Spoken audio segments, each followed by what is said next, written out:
time for the Joan Files. As an editor for Andy Warhol's Interview, the Los Angeles Herald-Examiner, LA Style, and Detour magazines, Joan covered the social set, the Hollywood hotshots, the international art scene, the mysteries of food, the excitement of travel, and the fabulous world of fashion. Joan continues to find creative people on the cutting edge who make things happen.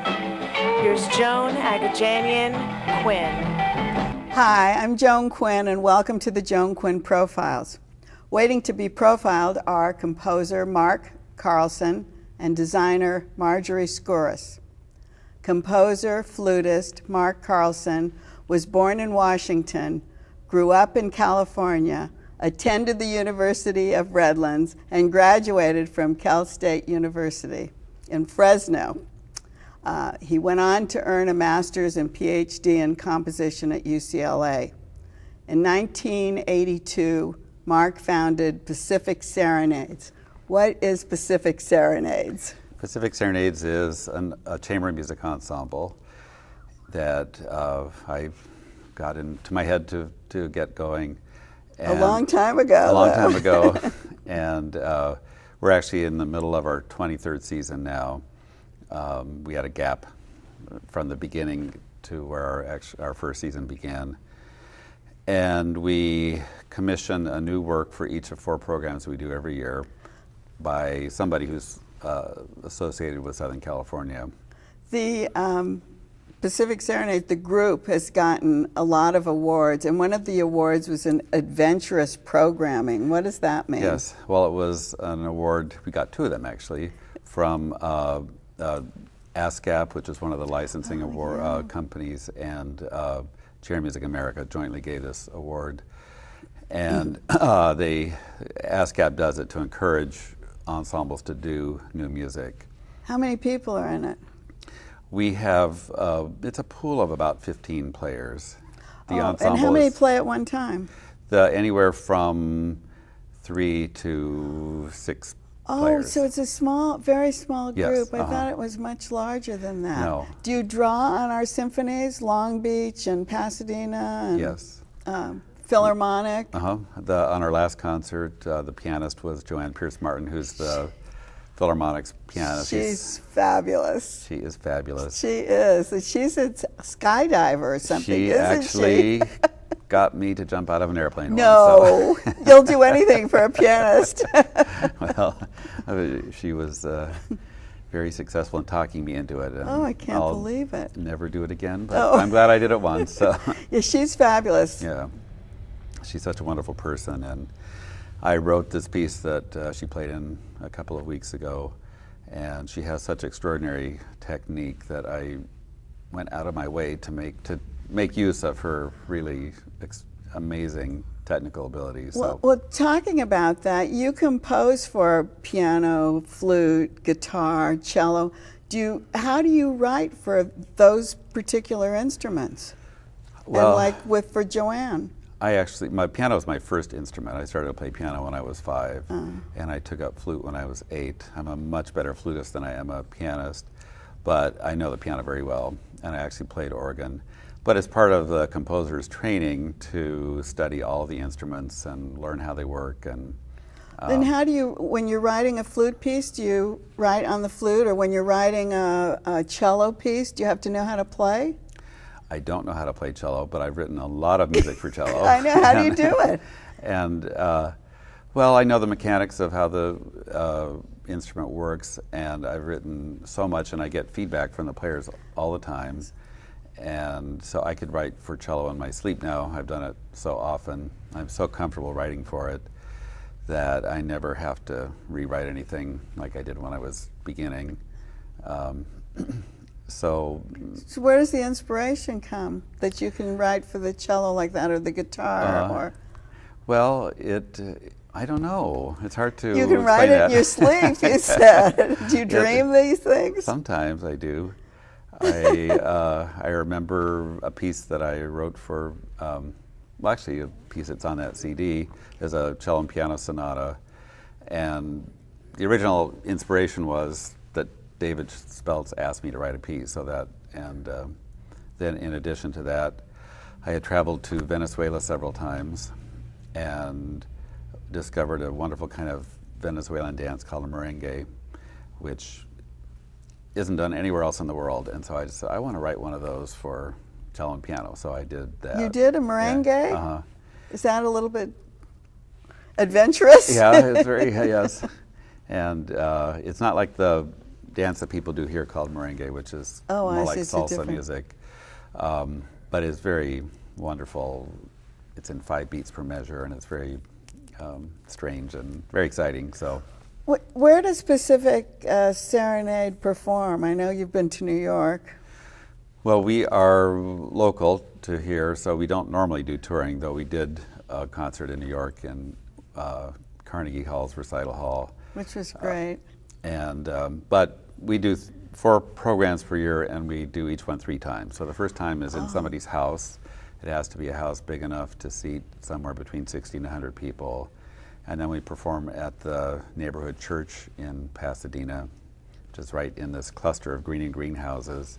Well, that's great. And then we perform at the UCLA Faculty Center. Oh, that's nice, too. Oh, so they're all intimate kinds of venues. You were, you mentioned the CD, and I was going to ask you about it. It's called Border Crossings. And how did it come about? Because it's a collaboration, I think, right? And what you said was you emphasized Southern California composers. Right. Is that what this is? Yes, so there are 4 composers represented on that CD. I'm one of them.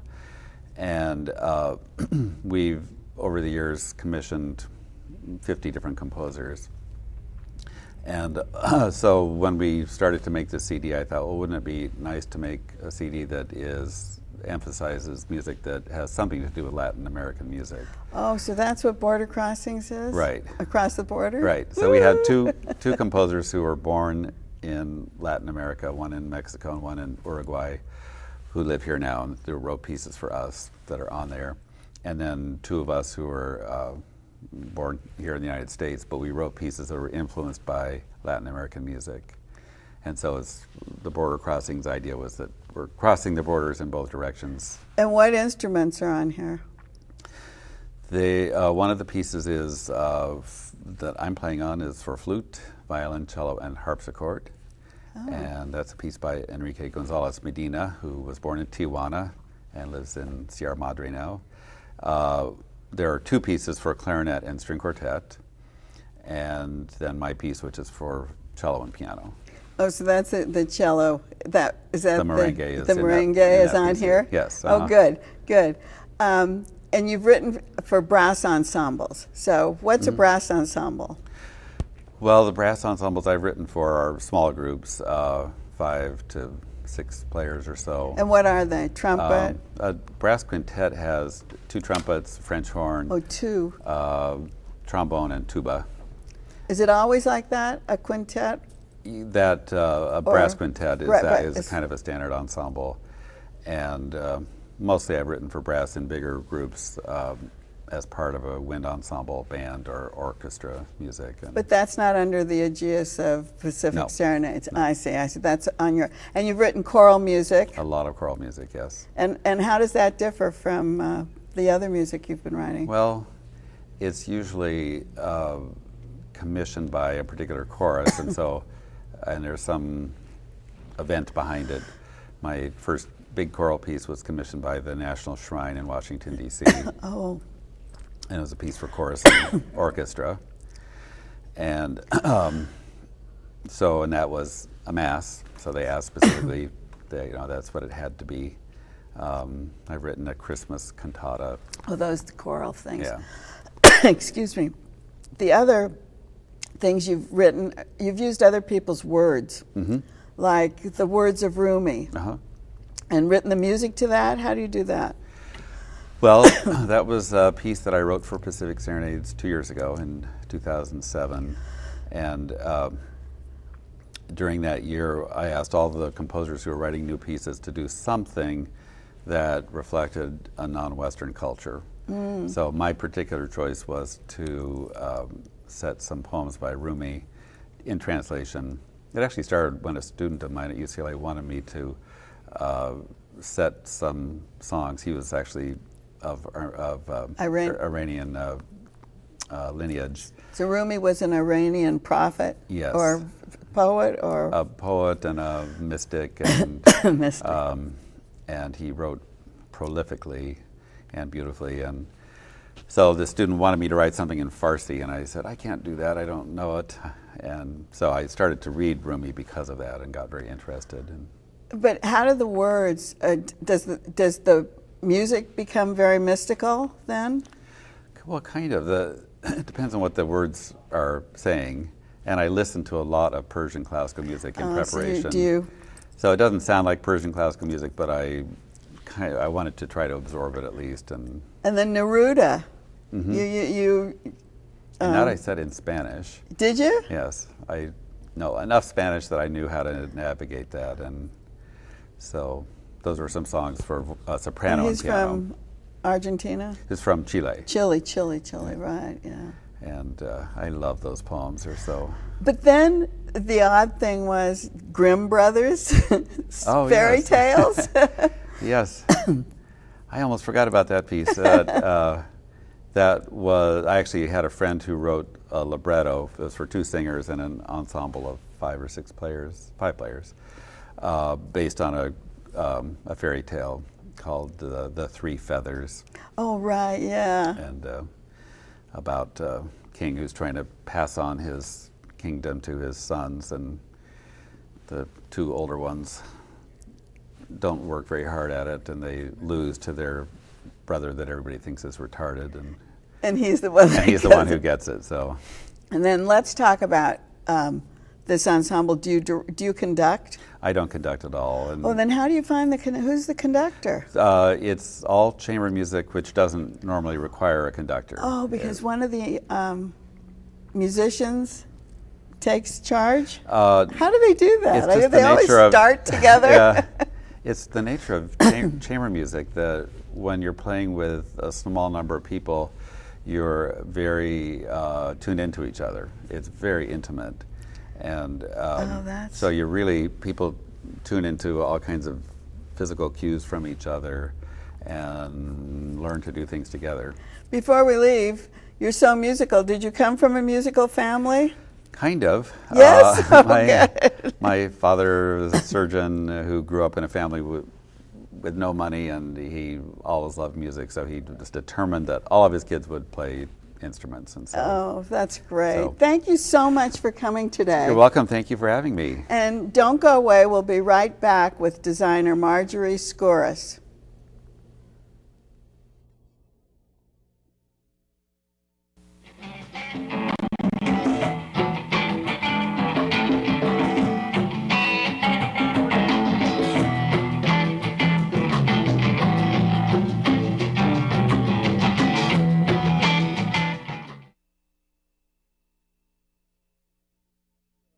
Third-generation San Franciscan who was raised in San Francisco and Los Angeles, thank goodness.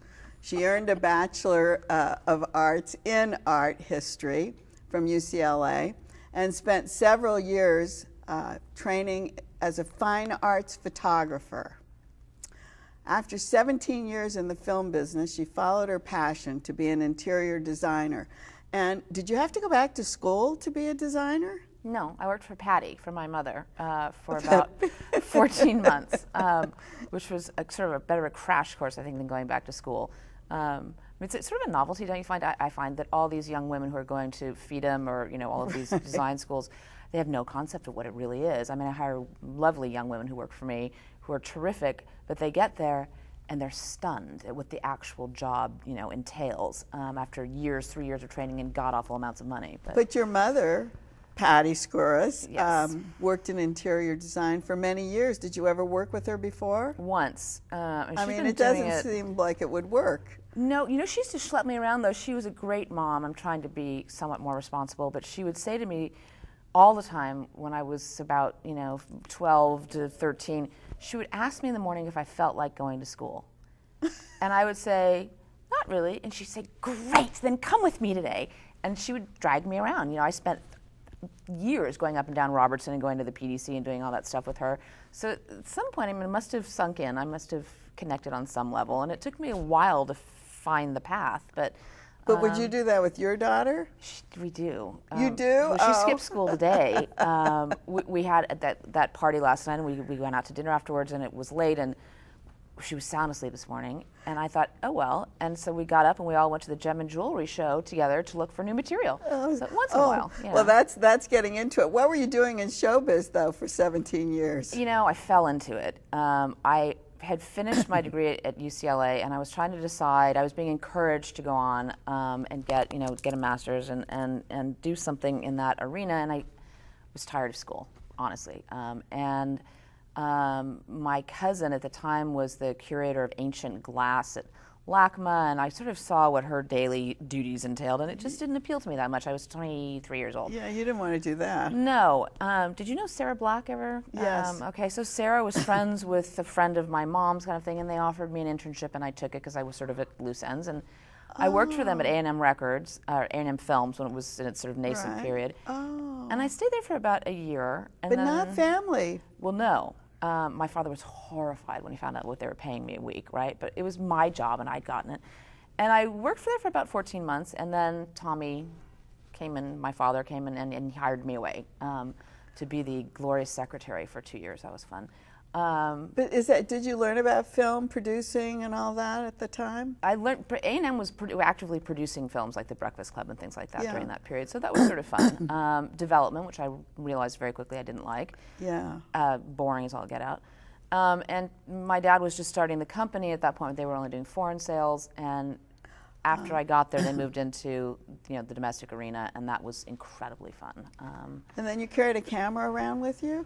You became a photographer? Oh no, I did that before. I did that all through high school, during college. I had a darkroom always, and that was something else. My cousin had worked for Irving Penn for a number of years, and I dabbled with that concept, and it took me a long time to figure all this out. But no, I ended up then spending the next 12 years working with Tommy during the heyday of the independent film era. I was at Sundance. I was the programmer of the dramatic competition when Superstar was there. Oh, that's right. Yeah, I the film did that we did about Andy Warhol. No, I did from 87 to 91. I put Sex, Lies, and Videotape actually into that festival.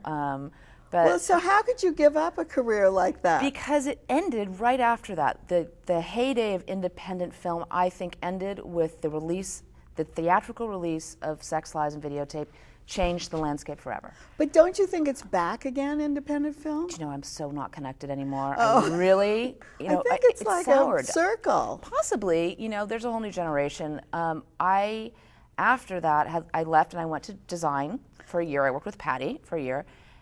And I was just having one of those transitional years, right? And I went back as an agent. Oh, you did? And that frosted the cake. Because you knew everything. It was awful. I was an agent for writers and directors, and that lasted 3 years, and it was truly the darkest period of my life. Well, the big question is, did all of this background help you design lighting fixtures? Yes. Yes. Yes and no. You know why? Okay, here's why I think it's all been so much fun and a success. Is that I had a pretty solid business background at that point, and I think that's the difference between it's taking it to that next level. You shop for 5% of the time, right? So this is shopping. You said you were out shopping with India. Looking for materials, looking for what inspiration. kind of material is this? This is a combination of flower coral and bamboo coral, which is a fossilized coral. It's not as awful. We're not raping and pillaging to the extent that you think that we are. And we were looking for more of this. It's very hard to find in the pale pink color, but we were also looking for new material. The turquoise chandelier, the version of this in turquoise and the bright green, has been such a huge success that what we're planning to do is to release a new version probably every quarter. And we went to look for new material today, and boy, was it fun. We saw gorgeous stuff. It's just been turquoise. Terrific. And what is this material? It's called stabilized turquoise. It comes from hand me China. one of those. It is turquoise. It's not faux. Oops, That's it okay. rolls away. We do this in the office all the time. Nobody's been killed yet. It's called stabilized turquoise, and it's a lower grade turquoise. I mean, with the volume, that chandelier holds almost 1,000 beads. It's heavy. It's incredibly heavy. It's incredibly heavy, and the green is a dyed turquoise. All of it comes from Asia, this chandelier is quite large. I mean, it's 36 inches high, and it must weigh 150 pounds. When you started designing, did you have your own personal style? Is that what people would come to you? No, Clients I'm would not come to known you? for my style per se. What I'm known for is color, oddly. Color. I do all different styles. I have clients that I do very modern things for. I have clients who love very traditional, and the only unifying factor is the use of pretty consistently strong color. And then you use, here's the one I wanted to show, is this. That was the first one. I went through, I think I'm mostly out of it with the exception of the pink thing, the pink coral. I went through a heavy coral period. It was at the very beginning of, I'm trying to remember the genesis of the whole thing. I wanted to make some hardware for a piece of furniture that we were doing for a client. I couldn't find anything particularly interesting. And we finally sourced, I was looking for loose, uncut, unpolished gemstones. And we stumbled across the red coral. Mm-hmm. Is this what I have here? Yes, that's what you have there. And the first thing that I did with So it's heavy, and heavy. it's all really heavy, is I did coral, each branch with a mount. And they sold like hotcakes. We had a girl just sit in the office for 3 years gluing them together. It was spectacular. It was so much fun. The press has been incredibly nice. So then I saw this woman came in off the street. I had spent hours, we weren't particularly busy at that point, gluing coral around the base of some slipper chairs I'd bought at a thrift store, right? Recovered them, painted them myself, and glued coral all the way around the bottom. And we had a storefront at the time. I put them in the window, and a stylist came in. She said, "Those are so fabulous." And she's sort of sniffing around. I don't really need them. And I just, it happened. I said, "Would you like a chandelier?" And she said, "What kind of chandelier?" And I said, "A red coral chandelier," right? You just thought and of it my at staff is looking at me going, just like that, standing on my feet. And she said, "Sure." I said, "I'll do it for you at cost. Let me photograph it." And that's how the whole thing started. And I started to figure out, those were done as companion pieces for Is that. this a newer piece? It's not. It came just on the heels of the red coral And one. it was which just is like years ago. this. Yeah, they're very cute. They're not These big are colors. what, wall sconces? Wall sconces, exactly. Let's see That's what kind of, what I triggered something. The interior design is lots of fun, and I've been very fortunate. We've had great projects, but then I something can't believe clicked. it's hanging. And they, Somebody told me last night that they like to wear that scale stuff on their neck. You want to tell me you want to do that? I don't think I could. it's heavy. It's really heavy. Then the awards started coming in. After 7 years, you started getting all these awards. Well, What it's were just they? the press. I mean, it's weird. I hustled pretty hard. I finally figured out that if I came up with a good idea, I like to make stuff. That's what I like the best. I prefer that to anything else. So I would come up with ideas, present them to clients. I have some really interesting and then- clients. They're mostly sort of my age group and have lots of money and stuff. And they would sponsor me and let me create these things. And it grew into a little line. So it was like a natural progression into this luxury home line. Completely. And which we're talking about chandeliers, little door pulls. Those are brand new, yes. What other things? There are lots of lighting fixtures. There's a lot of hardware. I love hardware. We're just doing some new. I'm not going to tell you what it is because I don't want it to be knocked off yet. It will be out. It'll be out very shortly. Is that a problem? Hugely. Somebody's knocking me off currently on Melrose and La Brea. I heard about last night. Neiman Marcus already knocked the turquoise one off poorly. Is that right? Mm-hmm. Yeah, I mean it's flattering. Home Depot Expo was my most favorite, with the candlesticks for $69. That was pretty good effort. But my mother says it is the most sincere form of flattery, right? But so you look for the materials, you get the inspiration, then you get knocked off. No, Okay, listen, the trick, I think, as I gather, and somebody told me last night, it was very funny, said that Philippe Starck did this himself, is to knock yourself off and have when the you lower start price knocking line. yourself off. Absolutely. This is black. Again, the fossilized Is it dyed? bamboo coral. They lacquer it. Yeah. Oh, they lacquer They it. lacquer it. And that's one of my favorite pieces, and it has not been a big seller in the public. Well, one thing, did you go back to your Greek roots? You spent 2 years in Corfu. We did. We lived on the island of Corfu back in the 70s when it was still pretty much probably like it had been in the 30s. Were you looking for anything in particular, or you just were looking for an island? Oh, I was only 15. My parents asked them what they were looking for. They wanted Were to they? cut out, sure. Yeah. We were really fortunate. It was extraordinary. But sure, it absolutely colored my entire existence. Do you think about that, the color there and the Absolutely. when you're working? Absolutely. So absolutely. that could show a big influence in your work. I think that not only that, but we spent an enormous amount of time in Italy. Our cousins lived in Italy at the time, and we were there for 3-4 months at a time. What about the most horrible design experience? Did you have anything with these other than getting knocked off? But you just called it. You just said it was a pleasure. You have to be philosophical. It was a pleasure. No, you have to What be was philosophical. horrible? Horrible. What is horrible? I've been so lucky. We've had so much fun. When things don't come in on time, or those they kind of come in things. wrong, or I've never had any real horror stories. Well, that's thank good. God. And what about the most exciting project? It's happening right now. It sounded like those chairs, though. That sounded really cool. Well, those were a long time ago. No, it's happening right as we speak. We're in the middle of installation, there's fraught with problems. And it is a very small, relatively small scale project, and it will undoubtedly be the best thing I've ever done. Maybe I just quit right here. It's just as far out as I could possibly be allowed to go. I'm having such a good time. We burned all the kitchen cabinets and then reinstalled them. Is that what you, these, here's one other design. That's been a really pleasing one as well. The honeycomb lantern that was inspired by our 1920s fixture, and a lot of people find it to be really modern. Which it looks like a soccer ball to me. Thanks. In fact, I think the clients that actually sponsored those, the husband walked in after we'd hung them and he said the exact same thing. Did he? They come in gorgeous colors. But this work can be found on 3rd. We're having a show right now with 5 of the chandeliers and the red coral sconce at Bluegrass Home. Kendra Phillips and Lux Magazine have been. We did a fabulous opening last night, and it'll be up sort of indefinitely. A couple of the pieces are owned by other people, so they have to go back. But you can see them there. The rest of the products you can see on the website. And that's great. It is all so great. I'm glad Amanda Quinn brought us together kidding. again. How fun is that? Because I know. she's good friends with Kendra, so that was perfect. Great. Thank you. Thank you so much for having me. Thank you so much for watching the show today. Email jaquinn1@AOL, JAQUINN, and the numeral 1@AOL. And keep writing to 777 South Figueroa, 44th floor, Los Angeles 90017. See you next time.